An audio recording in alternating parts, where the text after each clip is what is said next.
Iran ने कथित तौर पर अमेरिका के राष्ट्रपति डोनाल्ड ट्रंप के और मेलानिया के बेटे बैरन को मारने का ऐलान किया और इनाम का ऐलान कर दिया। ट्रंप परिवार के लिए खतरे के तौर पर ईरान के सरकारी टीवी ने प्रोग्राम दिखाया जिसमें बैरन ट्रंप तक पहुंचने के तरीकों के बारे में बताया गया।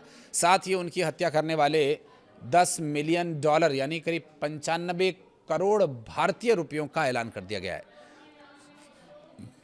और यह दावा ऐसे समय में किया गया जब अमेरिका ने ईरान पर नए आर्थिक प्रतिबंध लगाए हैं और इससे दोनों देशों में तनाव बढ़ गया है। दरअसल IRGC से जुड़े मीडिया की ओर से ईरानी सरकारी टीवी चैनल 3 पर दिखाए गए वीडियो में यह बताया गया कि बैरन ट्रंप को कहां और कैसे मारे। इसमें 20 साल के बैरन की गतिविधियों के बारे में जानकारी दी गई। क्लिप में दावा किया गया कि बैरन पर नजर रखी जा रही है। इसमें दावा किया जा रहा है कि एक लड़की सीक्रेट सर्विस की सुरक्षा को चकमा देकर बैरन के बगल में बैठ गई थी। ऐसे में उस तक पहुंचा जा सकता है। डोनाल्ड ट्रंप की पत्नी मेलानिया और बेटे बैरन को US सीक्रेट सर्विस से 24 घंटे सुरक्षा मिलती है और इस वीडियो में सुरक्षा से पार पाने का तरीका भी बता दिया गया है। वीडियो में दावा किया गया कि बैरन अपनी सुरक्षा से दूर Xbox पर वॉइस मैसेज और टेक्स्ट के जरिए बातचीत करते हैं। साथ ही वीडियो गेम और उनके दूसरे अकाउंट का पता लगाए जाने की भी बात कही जा रही है। ईरान के सरकारी टेलीविजन ने बीते महीने एक वीडियो जारी किया था जिसमें अमेरिकी फर्स्ट लेडी मेलानिया के बारे में बताया गया कि कैसे उनको मारा जा सकता है।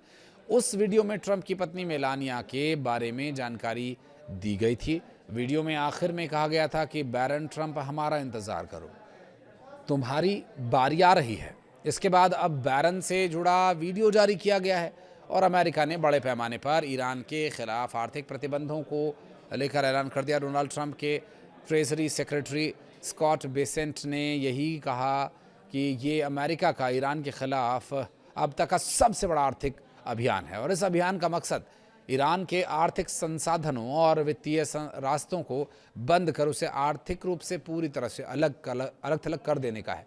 बेसेंट ने कहा कि अभियान का उद्देश्य उन सभी आर्थिक रास्तों को बंद करना है जो ईरानी सरकार को सहारा दे रहे हैं। इससे तेहरान आर्थिक रूप से अलग थलग पड़ जाएगा। ईरान के सर्वोच्च राष्ट्रीय सुरक्षा परिषद के सचिव मोहसिन रेजाई ने ऐलान किया कि ये हुआ तो फिर एक बूंद तेल का भी निर्यात नहीं होगा।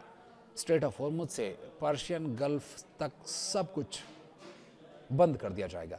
तो वहीं दूसरी तरफ अब जो भी देश, बैंक या संस्था ईरान के पैसे के लेन देन करेंगे वो मनी लॉन्ड्रिंग के मामले में उसे अमेरिका के डॉलर के सिस्टम से बेहतर किया जा सकता है। वहीं अमेरिकी वित्त मंत्री स्कॉट बेसेंट ने सोमवार को ऐलान किया कि साफ शब्दों में कहें तो इसका मतलब है कि ईरान की जो मदद करेगा वो देश अमेरिकी डॉलर का इस्तेमाल नहीं कर पाएगा।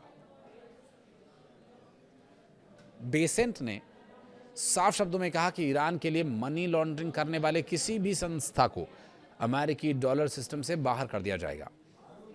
उन्होंने ये भी चेतावनी दी है कि कार्रवाई का समय शुरू हो चुका है। अमेरिकी वित्त विभाग ने ईरान की अर्थव्यवस्था से जुड़े 5 अहम क्षेत्रों के कई कार्रवाई इन पर की है और इनमें डिजिटल संपत्ति, तकनीकी और सोना, विमानन और समुद्री परिवहन शामिल है। अगर कोई देश या संस्था इस क्षेत्र में ईरान से लेन देन रखेगी तो उसे अमेरिकी प्रतिबंधों का सामना करना पड़ेगा। ईरान इन क्षेत्रों का इस्तेमाल अपनी कमजोर होती अर्थव्यवस्था को और मजबूत करने के लिए कर रहा है। अमेरिका और ईरान के बीच तनाव के चलते स्ट्रेट ऑफ हॉर्मुज एक अहम मुद्दा बना हुआ है। दुनिया के तेल कारोबार का ये एक बड़ा हिस्सा है और इसी से समुद्री रास्ते से यहाँ से तेल होकर गुजरता है। ईरान के साथ युद्ध को 6 महीने हो चुके हैं। इस समुद्री रास्ते को फिर से खोलने को लेकर बातचीत अटकी हुई है। यही वजह है कि अमेरिका की आर्थिक रणनीति में तेल, जहाजरानी और वित्तीय लेन देन को निशाना बनाना बेहद बड़ा कदम माना जा रहा है। दिलचस्प बात यह है कि अमेरिका ने चीन के बैंक को भी चेतावनी दी है। हालांकि चीन से अमेरिका कैसे निपटेगा इसके बारे में कोई जानकारी तो सामने नहीं आई है, लेकिन चीन ईरान का सबसे बड़ा व्यापारिक पार्टनर है। बेसेंट ने कहा कि ईरान के साथ कारोबार करने वाले किसी भी संस्थान को अमेरिकी प्रतिबंधों का सामना करना होगा। कोई भी जो भी साथ देगा ईरान का। नई पाबंदियों का सिर्फ कंपनियों पर ही नहीं, अमेरिका ने साफ किया कि बड़े वित्तीय संस्थानों पर भी असर होगा और जो भी मददकर्ता पाया गया उस पर कार्रवाई होगी। बेसेंट ने कहा कि इसी सप्ताह के अंत तक एक बड़े वित्तीय संस्थान पर प्रतिबंध लगाए जाने की उम्मीद है। हालांकि ये नहीं बताया कि वो संस्था कौन सी है।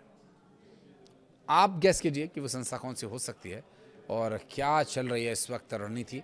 इस बारे में कुछ और डिटेल्स के साथ फ़ौरन होंगे हाजिर।